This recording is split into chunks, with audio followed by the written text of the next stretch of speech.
지난 강의에서 정밀도 저하율을 표현하는 DOP에 대해서 여기까지 배웠죠.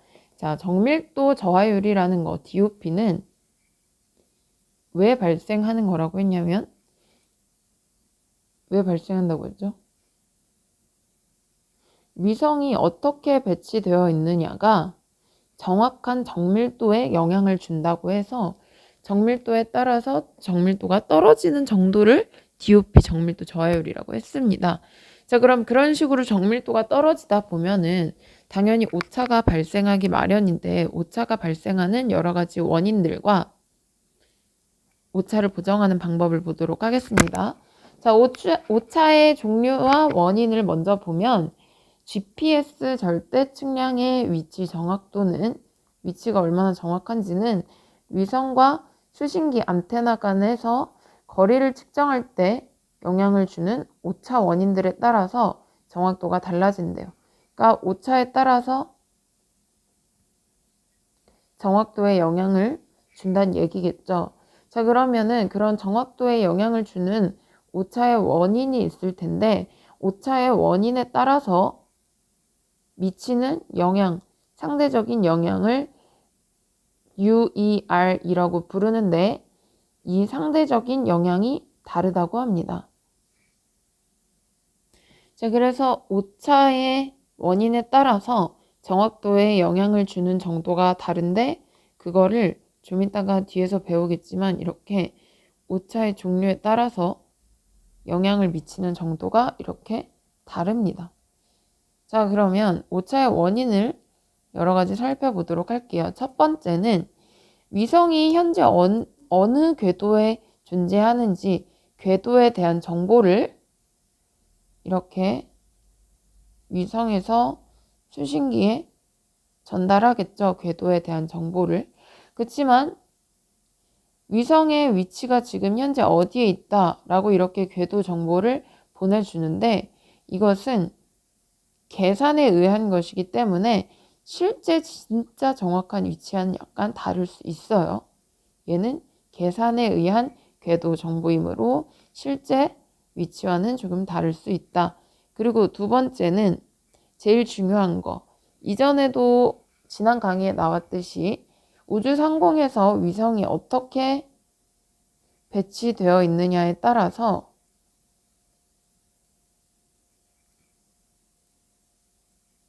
정확도에 큰 영향을 준다라고 합니다. 정확도에 영향을 준다 해서 정밀도가 떨어지는 걸 DOP로도 표현한다라고 했었죠. 자, 그 다음 세 번째 중요한 것은 전리층과 대류층의 사이에서 그 경계에서 굴절이 일어나면서 속도가 변하게 됩니다. 자, 이게 지구면 그 위에는 일반적인 대류층이 있고 그 다음 층에 이렇게 전리층이 있어요. 근데 전리층과 대류층이 뭔지 정확히 모른다 하더라도 이렇게 두 개의 층이 다르다는 건 성질이 다르기 때문에 위성에서 이렇게 전파를 보낼 때 성질이 달라서 이 경계에서 굴절해버려요. 그러면은 원하는 위치까지 제대로 못 오고 오차가 발생을 하겠죠. 자, 그럼 전리층과 대류층이 뭔지 보면 전리층부터 볼게요. 지표로부터 높이 60에서 1000km 범위에 있는 대기층으로 태양에서 보내지는 자외선과 X선이 존재하는 자외선과 X선에 의해 전리된 상태의 영역을 전리층이라고 합니다. 그리고 대류층은 지표면에서 60km 영역까지로 기상현상이 일어나는 층이에요. 보통 우리가 생각하는 하늘이라고 일단 생각을 하시면 돼요. 자, 근데 이런 전리층과 대기층 사이에서 성질이 달라서 굴절이 일어나는데 자, 전리층에선 어떤 성질을 가지고 있냐면 전리층에서는 위성의 신호가 속도는 빨라진대. 전송파의 속도는 빨라지지만 그 안에 들어있는 코드들이 그걸 못 따라오다 보니까 오차가 발생합니다. 코드가 지연된다. 늦어지면서 오차가 발생을 하게 되고 대류층 같은 경우에는 대류층은 전송파와 코드 모두 속도가 느려지면서 오차가 발생을 한대요. 이렇게 전리층과 대류층의 성질이 다르다 보니까 그 사이에서 굴절이 발생할 수밖에 없고 그러면서 오차가 더 커지게 되겠죠. 자, 그럼 전리층에서 발생하는 영향은 태양의 흑점이 많을수록 영향이 커지고 낮이나 여름 같은 경우에 영향이 크고 반대로 겨울이나 밤에는 영향이 적어진대요. 전리층에서는 이런 것도 한번 읽어두시고 그렇다면 하루로 따졌을 때는 하루 중에는 낮, 정오, 점심막 12시가 영향이 제일 크고 밤 12시 자정에 제일 작아진다라고 합니다. 자, 그리고 이거 지난 강의에서도 계속 중요하다고 했는데 그럼 전리층에 대한 영향을 줄여주기 위해서 전리층 보정을 할 때는 어떻게 하냐면 뒤에서도 나오는데 주파수를 2개 이상을 사용해서 수신하면 전리층 보정을 할 수가 있다라고 했습니다. 자, 그리고 대류층은 지표면에서 60km 영역까지로 기상현상이 일어난다고 했고 전송파와 코드 모두 속도가 느려진다. 그럼 이렇게 느려져서 오차가 발생하는 걸 어떻게 보정해 줄 수 있냐? 기상현상이 일어나는 층이기 때문에 정밀하게 기상을 측정해서 보정을 하거나 또는 상대 측량을 해서 소거를 시킬 수가 있다. 자, 이 방법은 뒤에서도 나오겠지만 우리가 보통 하는 GPS 방법은 절대 측량으로 수신기가 한 개예요. 근데 오차를 소거하기 위해서 하나가 아니라 하나를 더 설치를 해서 비교하는 그게 바로 상대 측량입니다. 뒤에서도 나옵니다. 상대 측량으로 소거시킬 수가 있다. 자, 네 번째는 위성과 수신기 시계의 오차. 자, 위성 안에도 인공위성 안에도 시계가 있고 수신기 안에도 시계가 있는데 이전에 위치 결정을 할 때 얘기를 했었죠. 여기. 위성의 원자시계에 비해 수신기 시계에 상대적인 시계 오차가 있다. 둘 사이에 약간 시간의 오차가 발생을 하게 되는데 그게 바로 300km 정도 이상이 난대. 여러분 봤을 때 300km가 엄청 커 보이잖아요. 그렇지만 우주로 따져봤을 땐 300km는 그렇게 큰 범위가 아니라고 합니다. 그래서 위성에서 보낸 시간과 수신기 사이에서 받는 시간의 차이가 300km 정도 차이가 나서 시간을 받아들인다고 하네요. 자, 아무튼 이렇게 시간 오차가 발생을 하는데 이런 시간 오차, 시계 오차를 줄이기 위해서는 위성 시계에서 보정값을 사용하거나 수신기와 위성 사이에서 그 차이를 얼마나 발생하는지 측량해서 완전히 소거할 수 있다라고 하네요. 그래서 얘는 완전히 소거할 수 있다. 시계 오차는. 자, 그다음 수신기의 기계 오차.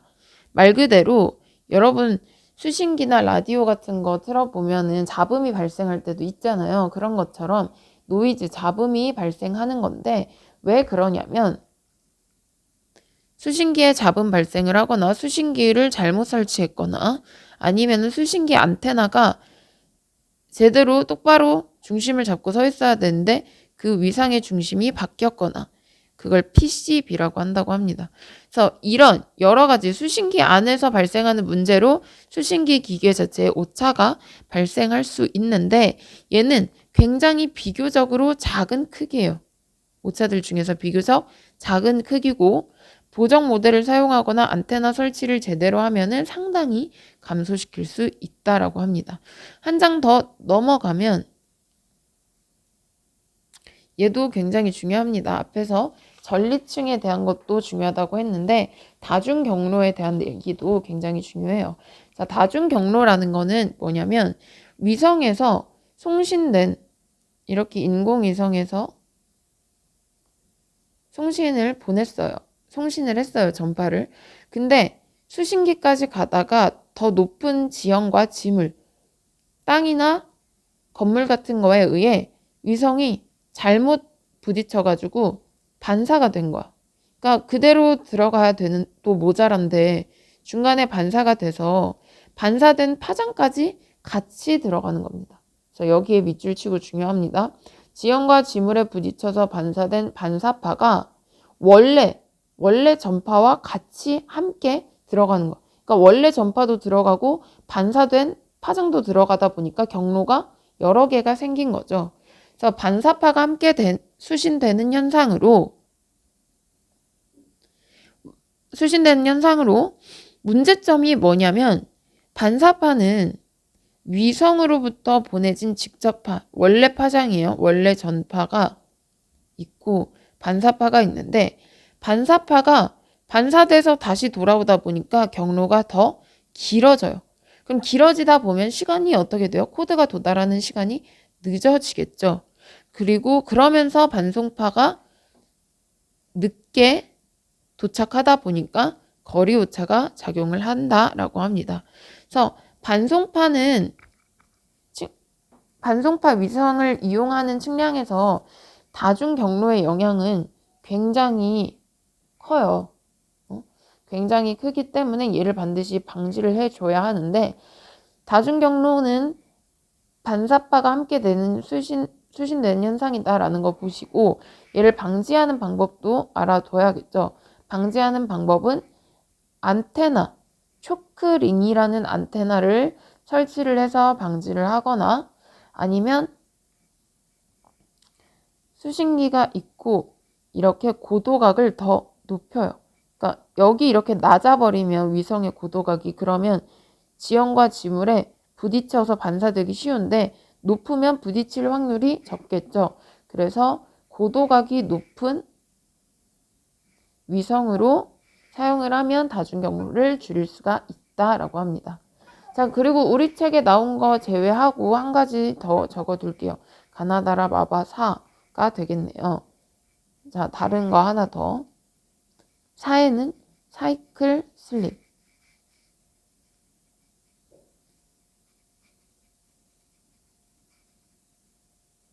자, 사이클 슬립을 영어를 해석을 해보면 사이클은 주기라는 뜻이고 슬립은 미끄러진다라는 뜻이에요. 주기가 미끄러진다? 자, 한번 개념을 보도록 하겠습니다.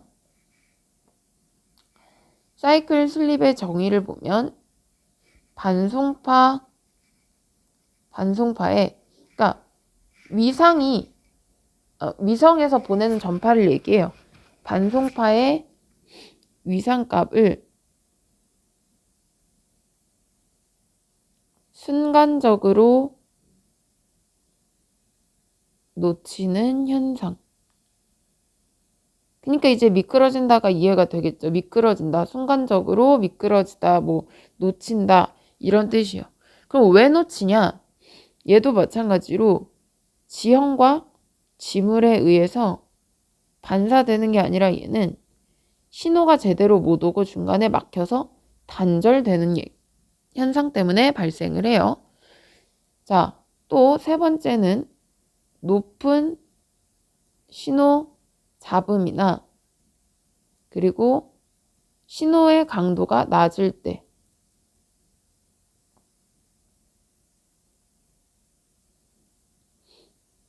자, 지형과 지물에 의해서 가려져서 신호가 아예 단절이 되거나 아니면은 수신기에서 신호 잡음이 너무 심하거나 아니면 신호의 강도가 너무 약해서 제대로 못 받아들이고 순간적으로 놓치게 되는 게 사이클 슬립이 되겠습니다. 여기까지 꼭 적어두세요. 자, 그러면 앞에 또 한 페이지 다시 앞으로 가서 아까 이런 오차의 원인들에 따라서 미치는 영향이 다 다르다고 했고 그 상대적인 영향을 UER이라고 했는데 그럼 이렇게 우리가 지금 7가지 정도 배웠는데 이런 여러 가지 오차의 원인 중에서 가장 영향을 많이 미치는 게 뭐냐면 영향을 많이 미치는 건 전리층에 의해서 발생하는 오차가 영향이 가장 크게 됩니다. 자, 어떻게 알 수 있냐? UER이라는 건 상대적인 영향으로 오차가 얼만큼 발생하는 거냐는 거예요. 위성의 궤도 정보를 잘못 받아들이면 2.5m 정도의 오차가 발생하고 시간에 의해서 2m, 그리고 전리층에 의해 지연되면 5m까지 발생을 한대요. 이런 식으로. 그리고 아까 얘기했죠. 수신기 기기에 의해 발생하는 오차는 비교적 작은 크기로 감소시킬 수 있다.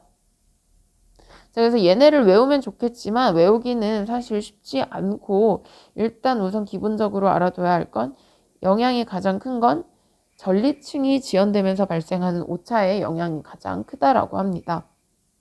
자, 그래서 이렇게 GNSS 측량을 하면서 발생하는 오차를 보았고 다음 강의에서 그 오차를 보정을 해서 정확도를 향상시키는 방법에 대해서 배울 거예요.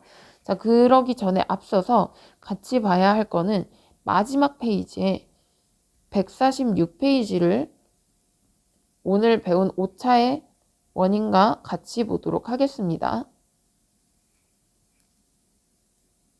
자, 어느 부분에서나 측량을 할 때는 오차가 발생하지 않을 수가 없어요. 그래도 그 오차를 줄이기 위해서는 최대한 주의해서 작업을 해야겠죠. 그래서 146페이지 측량 작업할 때 주의사항을 보면 GNSS 측량과 관련해서 측량을 할 때 작업하는 규정이 있는데 규정을 사전에 숙지하고 하면 정확하게 할 수 있기 때문에 그 규정과 관련해서 다음과 같이 있다고 합니다. 자, 관측할 때 시간은 사실은 언제든 24시간으로 할 수 있다고 했지만 최적의 관측 시간대가 있겠죠. 언제? 시간대별로 위성이 몇 개 있고 위성이 어떻게 배치되어 있는지 어떤 밤에 이렇게 몰려 있을 수도 있고 낮에는 이렇게 다 고르게 분포가 되어 있을 수도 있잖아요. 그래서 그렇게 배치되어 있는 상태도 확인을 하고 그걸 항상 배치 상태가 나오면 DOP를 같이 봐야 된다 했고 그리고 전리층이 지금 현재 상태가 어떤지 이런 것들 종합적으로 검토를 해서 최적의 관측할 수 있는 시간대를 결정을 해서 관측을 하는 게 기본이 되겠죠. 자, 그리고 두 번째는 측량 작업을 하는 종류나 정확도 그리고 이건 다음 강의에서 나오겠지만 고정국과 이동국, 수신기 2개예요. 자, 수신기 2개 간의 거리 등을 감안을 해서 목적, 용도에 적합한 수신기나 안테나를 선정한다. 그러니까 기계도 아무거나 쓰는 게 아니라 목적에 맞게 사용을 한다 이런 얘기고 수신기와 휴대용 컨트롤러 사용법이나 배터리나 메모리 용량을 확인해야겠죠. 이건 당연한 얘기겠죠. 자, 그리고 중요한 거 평판 측량에서도 우리 배우겠지만 안테나와 수신기 설치를 할 때는 수평과 구심을 잘 맞춘다. 자, 그리고 네 번째는 자료를 이제 위성에서 수신기가 받아가지고 자료를 처리하는 소프트웨어 프로그램이 있는데 이 프로그램의 사용법을 충분히 익히도록 합니다. 당연한 거고. 자, 5번 중요합니다. 5번부터. 이런 기본적인 사항들이 있었고 5번부터는 관측 장소에서 선생님이 어느 때나 어느 곳에서나 GNSS 측량을 할 수 있다고 했지만 사실상 중요한 건 조건이 뭐라고 했어요? 그 위성 신호를 수신할 수 있어야지